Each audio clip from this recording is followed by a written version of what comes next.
جب آپ مشکلات میں ہوتے ہیں تو آپ اکثر سوچتے ہیں کہ اللہ کہاں ہے۔ یاد رکھیے، امتحان کے دوران استاد ہمیشہ خاموش ہوتا ہے۔ انسان کے لالچ کا پیالہ کبھی نہیں بھرتا، کیونکہ اس میں ناشکری کے سوراخ ہوتے ہیں جو اسے کبھی بھرنے نہیں دیتے۔ جو لوگ کہتے ہیں سوچ لینا تھا محبت کرنے سے پہلے، انہیں کیسے سمجھاؤں؟ سوچ کے تو سازش ہوتی ہے، محبت نہیں۔ تم اپنے مشکلات کا ذکر اپنے رب سے کیا کرو، وہ تمہاری ہر مشکل آسان کر دے گا۔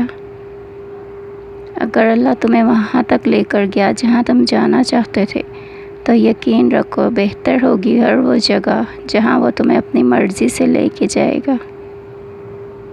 تقدیر سے لڑنے کی بجائے تقدیر بنانے والے سے دوستی کر لیں، بن مانگے بھی عطا ہوگا۔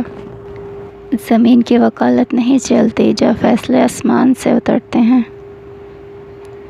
وقت گزرنے کے بعد اندازہ ہو ہی جاتا ہے کہ خاموشی اور تنہائی ہی بہتر تھی مطلبی لوگوں سے۔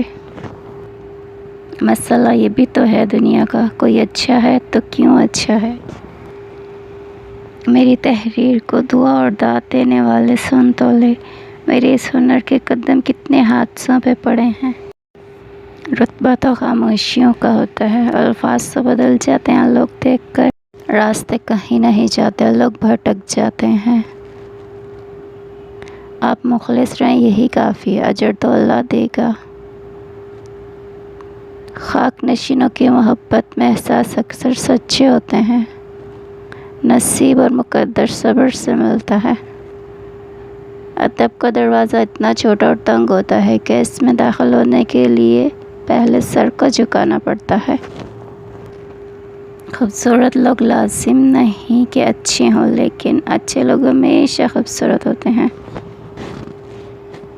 زندگی میں بہت خوبصورت دوست دیتی ہے، لیکن اچھے دوست ہمیں خوبصورت زندگی دیتے ہیں۔ موت کو یاد رکھنا نفس کی تمام بیماریوں کا علاج ہے۔ جیتتے وہ نہیں جو کبھی ناکام نہ ہوئے ہوں، جیتتے تو وہ ہیں جو کبھی کوشش کرنا نہیں چھوڑتے۔ معزز بننا چاہتے ہو تو دوسروں کی عزت کرو، کیونکہ یہ کام معزز انسان ہی کرتا ہے اور یہی انسانیت کا کمال ہے۔ لوگ اپنی عزت اور انا دکھانے کے چکر میں اچھے سے اچھے رشتے کھو بیٹھتے ہیں۔ وہ رشتہ کبھی نہیں ٹوٹ سکتا جس میں نبھانے کی چاہت دونوں طرف سے ہو۔